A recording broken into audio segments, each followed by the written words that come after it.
basicamente eu procurei extrair a minha fala de dois livros importantes. Um já é mais antigo, que foi o meu professor na Alemanha, Sebastian Scherer, que se chama Drogas e Política de Drogas, e há 5 anos atrás saiu um livro que talvez seja assim, um grande marco, né? Da política de drogas num sentido mais moderno, que se chama Drug Policy and the Public Good, né? Que é uma ideia bastante interessante, você pensar a política de drogas enquanto algo que lida com o bem público. É uma expressão que a gente usa muito pouco em português, mas no fundo, toda vez que você fala com um advogado ou com alguém da mídia ou de qualquer outra profissão, todas as pessoas concordam que, em última instância, o que você almeja seria o bem público, ou seja, que a coletividade, os indivíduos vivessem de uma forma melhor, mais digna, mais feliz, etc. Então, essa ideia de pensar a política de drogas como na interface com o bem público é uma ideia muito interessante, muito pouco levada em conta no Brasil. Mas esse livro é um livro que saiu publicado em inglês em 2010, portanto, ele não incorporou uma série de mudanças que a Luciana descreveu, que são mudanças mais recentes, né? Mudança na legislação dos Estados americanos, mudança da legislação portuguesa, espanhola, tcheca, etc. Tudo isso é posterior a esse livro. Então eu vou falar um pouquinho de alguns conceitos básicos que esse livro incorpora e vou falar algumas coisas interessantes, eu acho, no sentido de que alguns achados, eles, não só para pessoas que trabalham em meios de comunicação, mas para os próprios pesquisadores, eles são achados fortemente contra-intuitivos. E um achado fortemente contra-intuitivo, quando você acha uma coisa muito estranha, isso desperta a curiosidade de todas as pessoas, inclusive dos pesquisadores, e leva a novos achados. Então, o conceito básico, inicial, é essa ideia de que você tem que pensar, que se a gente quer um bem público, o que a gente quer evitar? A gente quer evitar riscos e danos. São as coisas que, basicamente, a gente quer evitar. Então, sem repetir o que o Dartil já falou, você pode separar entre danos e riscos intrínsecos, que seriam danos relativos às próprias substâncias, por exemplo, a questão da overdose, danos e riscos na interface intrínseco e extrínsecos, né, que são os hábitos, o psiquismo ou os modos de vida de consumo.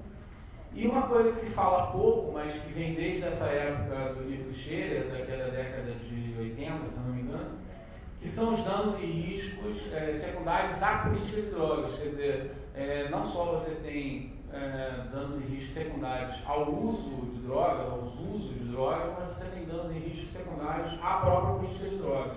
Isso é pouco mencionado de uma forma sistemática, especialmente na área de saúde, né? Se fala muito disso mais na área de criminologia, né? O que a Luciana já falou em relação por exemplo, a população carcerária. E esse diagrama é mais ou menos uma tentativa de sistematizar isso. Obviamente tem certo demais, é só para dar uma ideia para vocês. Você tem os contextos de uso, o uso tóxico, a intoxicação, a dependência, ali em cima as formas de uso, e alguns dos efeitos principais, né? Efeito sobre o feto, a questão da overdose, os danos, as doenças infecciosas, as doenças crônicas, as falhas no papel social e familiar, e a questão do crime e do estigma. Essa área aqui, ela, como foi falado antes, ela cresceu muito em relação às outras coisas. Então, quando você, na verdade, encarcera um usuário eventual de maconha, você está fazendo uma mega inflação desse desfecho aqui em detrimento do que poderia ser causado nas outras áreas, né, que seria de muito pouca monta. Você, enfim, coloca na prisão uma pessoa junto com pessoas de uma facção criminosa, etc. e tal, é quase como se aquela pessoa que não teria nenhuma razão para parar ali, na verdade ali é que ele se insere de fato numa facção criminosa que muito provavelmente ele não tinha contato algum.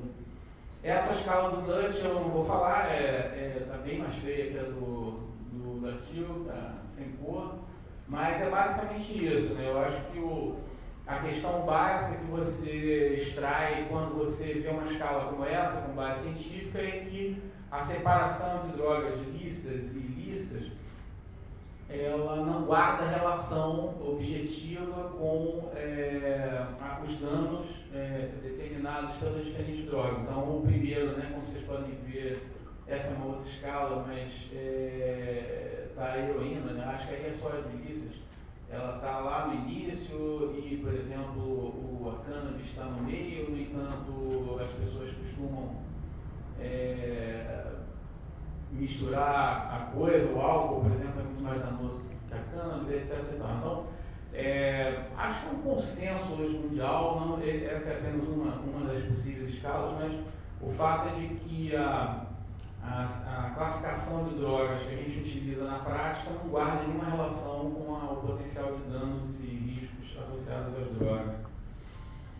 E aqui eu, assim, acho que o epidemiologista, assim como o jornalista investigativo, ele tem a curiosidade de procurar coisas estranhas.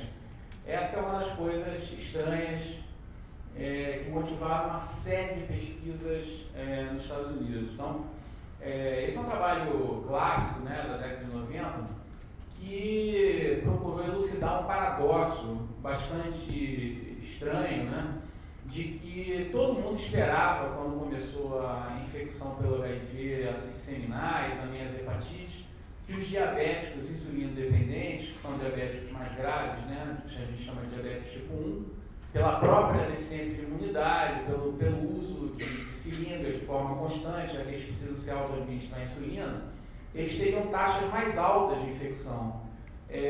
Quando foi feita a pesquisa, se descobriu que, na verdade, eles tinham taxas mais baixas de infecção, que era um achado bastante estranho, um achado que apareceu na década de 90 nos Estados Unidos. Então, como explicar uma coisa tão esquisita, que é exatamente ao contrário do que se imagina? Se imagina que o usuário que é diabético, tipo 1, que usa insulina de forma contínua, ele teria mais altas taxas de infecção.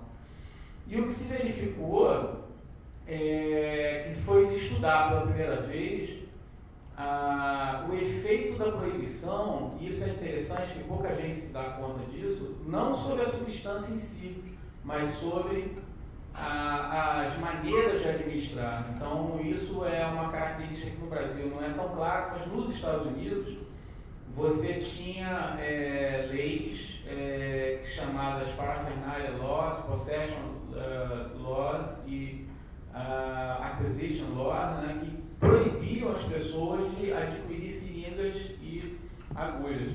A ideia é de que uma vez que você proibisse o meio delas se injetarem, elas não se injetariam, né? Mas é como o Datil mostrou, né? Se você na verdade proíbe todo um circuito, as pessoas encontram outras formas de usar, como ele mostrou o exemplo do álcool injetado. E o que aconteceu foi que as pessoas passaram a obter suas seringas e agulhas, seja de traficantes não só vendiam a droga, como passaram a vender seringas e agulhas, como obtinham dos diabéticos, porque os diabéticos, eles tinham, por lei, né, uma isenção em relação a qualquer tipo de punição, porque, obviamente, eles precisavam comprar as seringas de insulina para se auto-administrar. E isso levou a uma outra dimensão de óbvia consequência para a população, né, de que as pessoas, para se livrar dessas seringas, que eram prova material de um crime, de uma contravenção, elas descartavam a seringa no primeiro lugar que elas encontravam. E aí você começou a ter o problema de crianças que brincavam no local e que eventualmente se acidentavam. Não foram muitos casos de infecção, mas podem acontecer.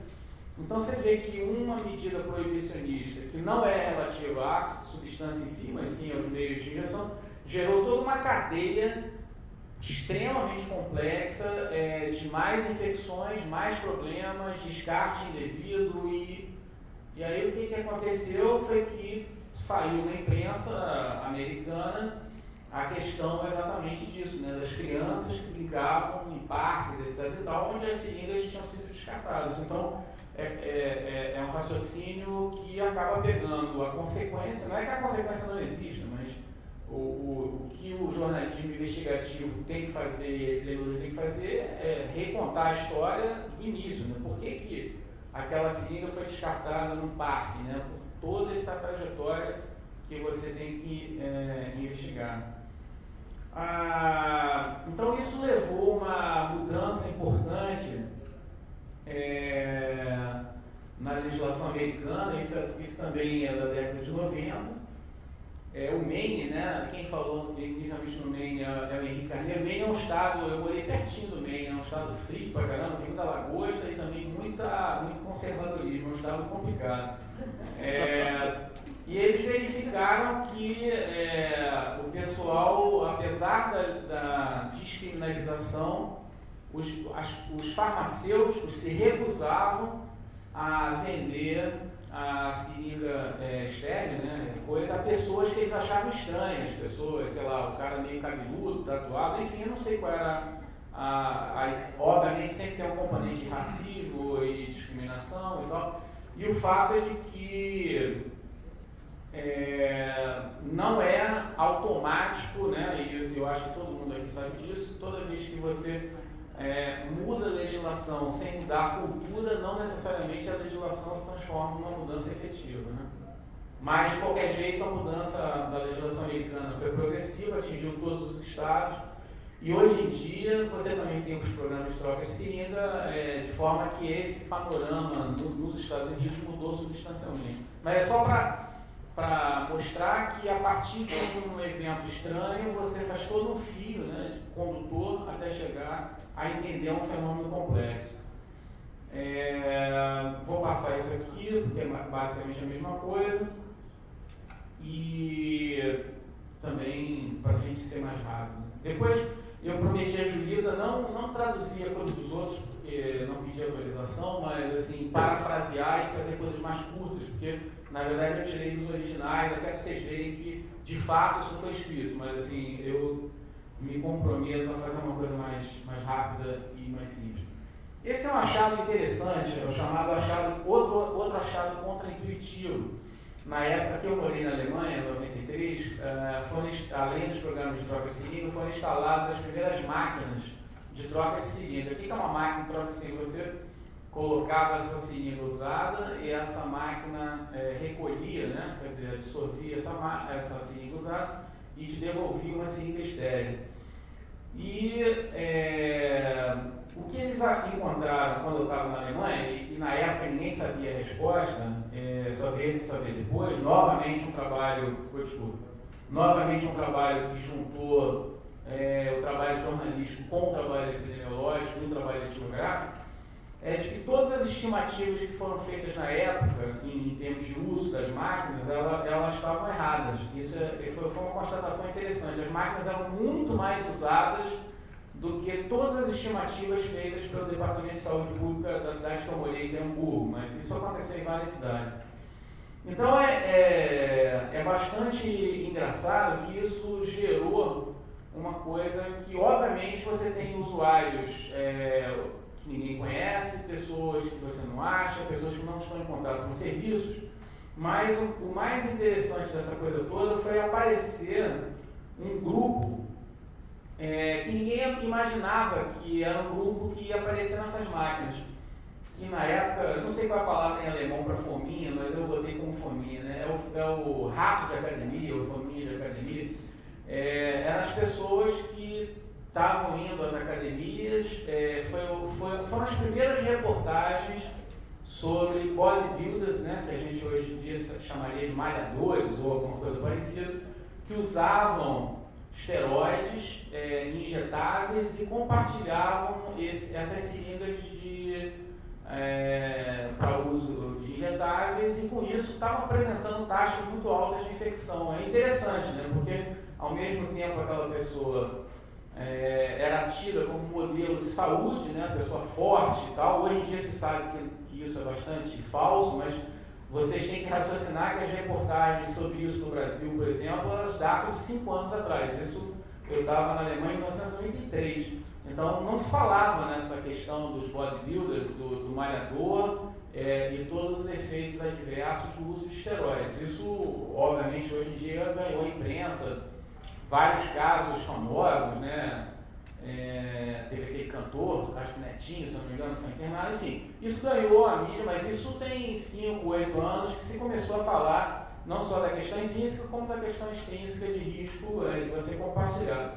Então, essas pessoas, o interessante é que elas não eram vistas nem por si próprias, elas não se julgavam usuários de drogas injetáveis, mas elas eram, e nem vistas pela sociedade como usuários de drogas injetáveis, porque ninguém via. Então, essas pessoas apareceram para trocar suas seringas nas máquinas, porque elas não iam frequentar um programa de troca de seringas, afinal elas não eram usuários. É interessante essa questão. E a partir disso você tem os primeiros trabalhos brasileiros com uma forte concentração na Bahia, porque tem toda aquela ideia do carnaval, da preparação, do culto ao corpo, e obviamente tem também no verão carioca, tem em vários lugares, mas isso foi estudado com muito detalhe pelos colegas baianos. E o que eles verificaram, fizeram uma lista, aí que vocês podem ver, uma lista imensa, né? Que mais uma vez a gente tem uma estratificação social perversa, né?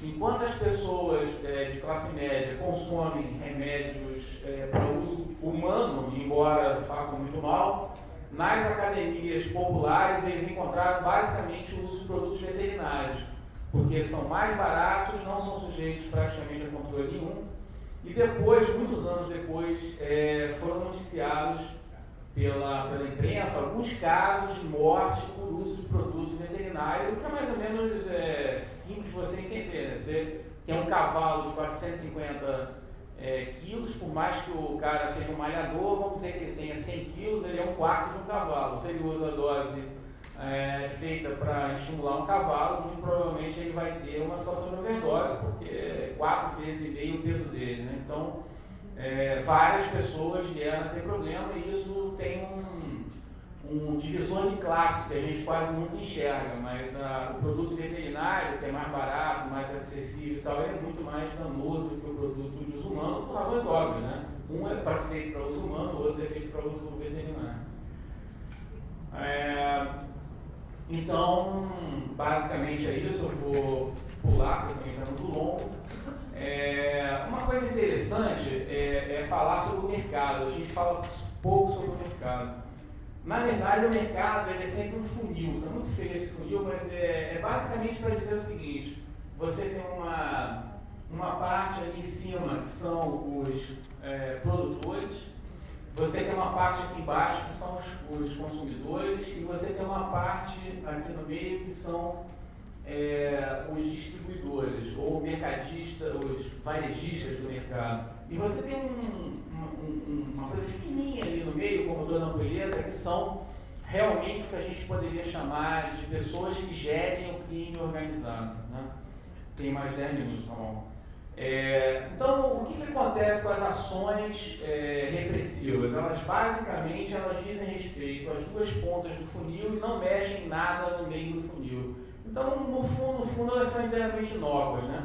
Em relação aos agricultores, o que foi feito ao longo de décadas foi jogar agrotóxicos violentíssimos em cima das plantações de coca, que simplesmente foram deslocadas para outros lugares da Bolívia, do Peru, da Colômbia, etc. e tal.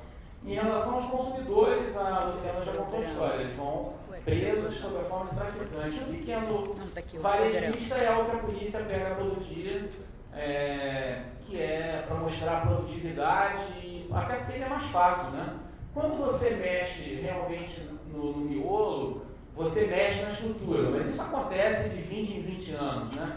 Então, por exemplo, quando foi desmantelado o cartel de Medellín, né, todo mundo viu nos filmes, agora tem uma série também, Pablo Escobar, quando você desmonta o miolo, na verdade, o que você cria é uma nova estrutura, né? Então, todo o cartel de Medellín, o cartel de Cali, se deslocaram para dentro do México e Guatemala. Então, hoje, a estrutura central do tráfico não é mais na Colômbia, é no México e na Guatemala, ela se reorganizou, tem novos plantadores, novos distribuidores, mas esse miolo ele se reestruturou. Mas foi uma das pouquíssimas vezes que esse miolo, que significa o tráfico realmente organizado e a grande operação de dinheiro, não varejista, mas atacadista, né, que é a lavagem de dinheiro, isso é a cada 2 décadas. O resto a gente, em termos práticos, se você quer reduzir demanda, você enxuga gelo nas 2 pontas, né?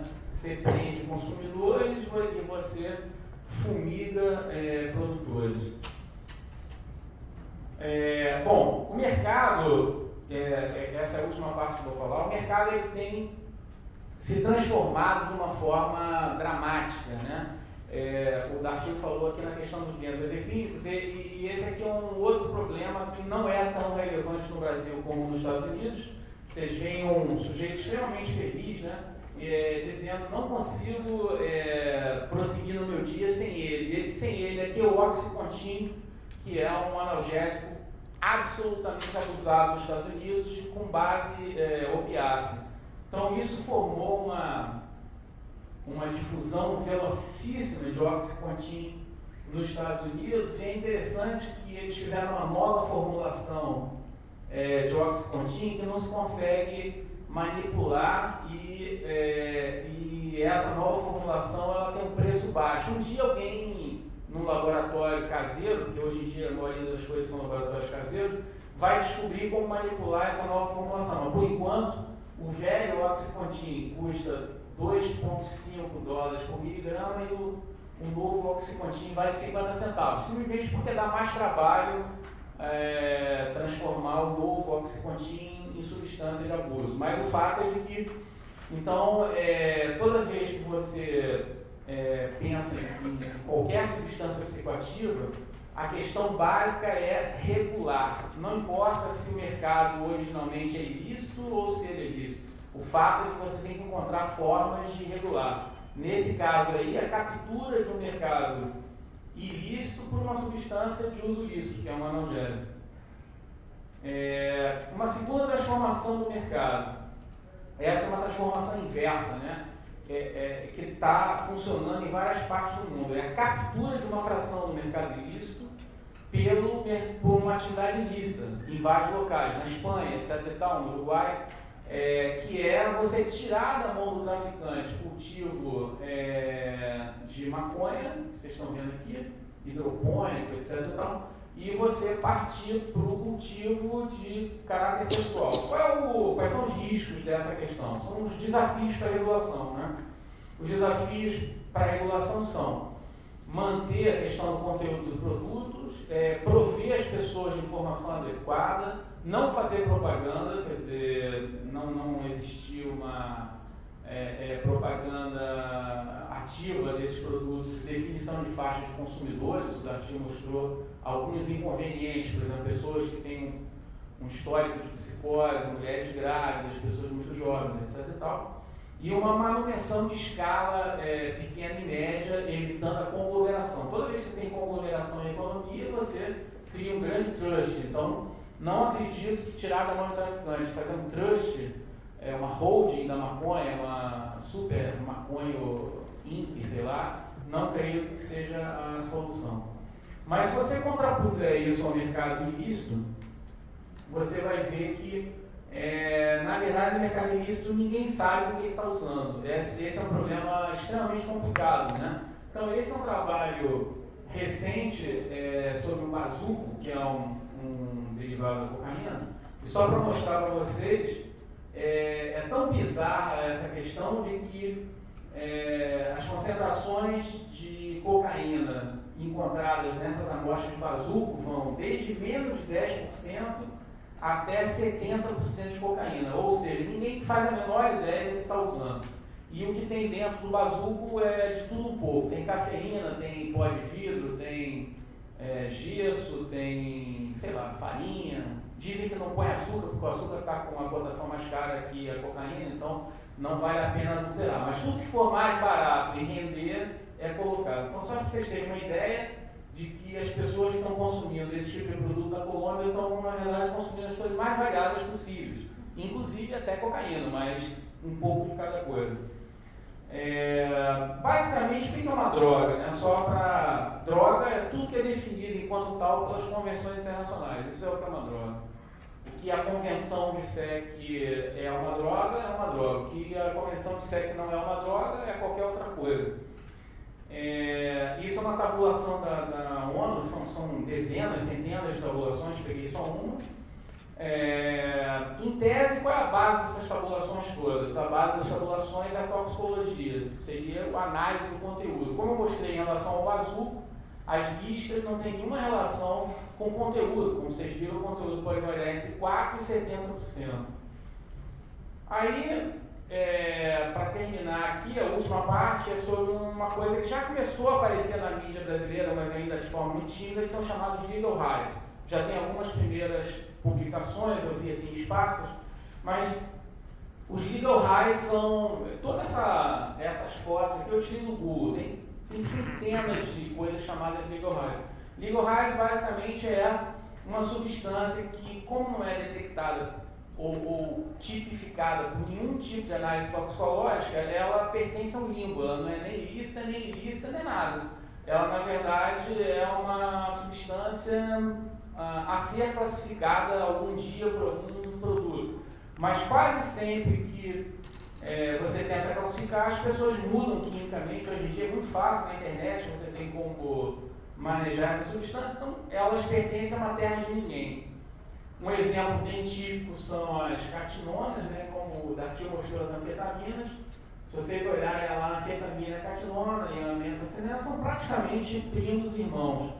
E a forma como foi descoberta a questão das catinonas foi muito interessante. Essa época eu estava nos Estados Unidos e comecei a ver empiricamente uma coisa estranha, que tem uma loja em Nova York, que vocês devem conhecer, quem já foi lá sabe que tem uma loja que toda a minha mulher adora, acredito que todo mundo que gosta de casa, que chama Bath and Beyond, e tinha filas enormes de pessoas comprando sais de banho. E eu achei uma coisa estranha, né? Pensei assim, será que Hollywood finalmente conquistou, né? Porque em Hollywood todo mundo toma banho em sais de banho, aquela coisa altamente sensual, né? Marilyn Monroe se esfregando e tal. Será que isso era... todo mundo agora gostou de tomar sais de banho? Não, eram pessoas comprando sais de banho para transformar em catinona. É facílima a transformação. E essa foi uma das primeiras coisas dos legal highs, foi essa descoberta de que as pessoas estavam processando as catinonas no sal de banho e usando uma substância indetectável, porque sal de banho vem em qualquer lugar, e aí passou a se regular sal de banho. Então, conclusões, né? As conclusões são bastante simples, né? A agenda proibicionista, como vocês viram do ponto de vista histórico, jurídico, médico, ela é, por definição, uma agenda expansiva. Ela é capaz de capturar para sua influência elementos sem qualquer efeito psicoativo.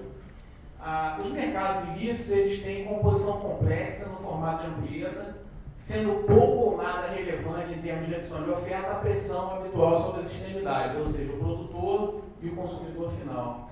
Não existe a hipotética separação radical entre mercados lícitos e ilícitos, substâncias designadas como drogas, medicamentos e substâncias para as quais não há classificações possíveis, como é o caso dos legal highs. Então, esse mercado ele flutua para um lado e para o outro.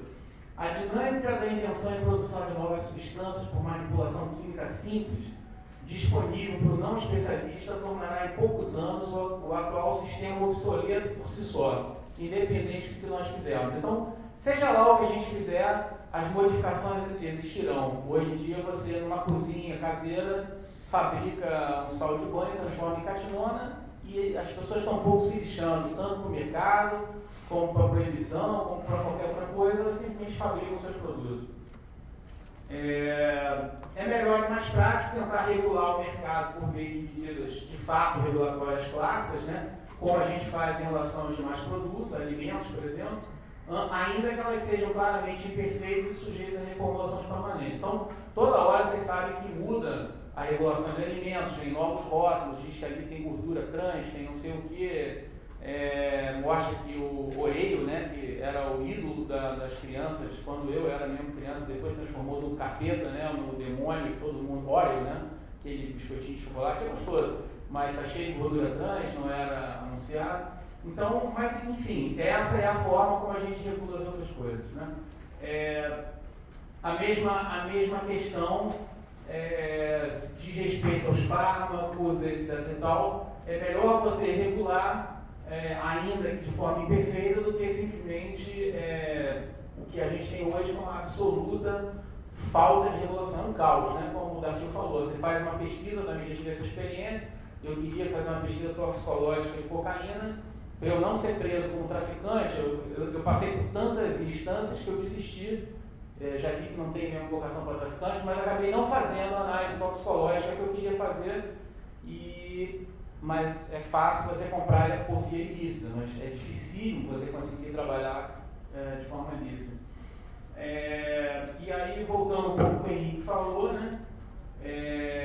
Você, na verdade, nunca na história da humanidade conseguiu subtrair dos mercados esse conjunto de substâncias. Se você fizesse isso, né, e, por exemplo, tirasse o cafezinho que a Julita, desculpa, gentilmente nos deu, a gente não teria nem a chance desses 5 minutos de pausa. Então, não existe a possibilidade de uma humanidade a qual você subtraia todas as substâncias, porque elas também aliviam a dor, elas aliviam a ansiedade, elas fazem parte da sociabilidade. Então, inevitavelmente, a nossa opção é regulá-las e não suprimi-las. Não existe uma forma de suprimi-las. Já foi tentado, inclusive, proibição de tabaco, já foi tentado proibição de especiarias, já foi tentado proibição de álcool, né, nos países muçulmanos, já foi tentado proibição de carne de boi, mas eu já estive na Índia e tem mercado ilícito de álcool e de boi. Aqui não tem mercado ilícito de boi, mas lá tem mercado ilícito de boi. Então, assim, a cada proibição corresponde à criação de um mercado ilícito, porque as demandas existem e seguem. Então é isso que eu queria dizer. Obrigado a todos.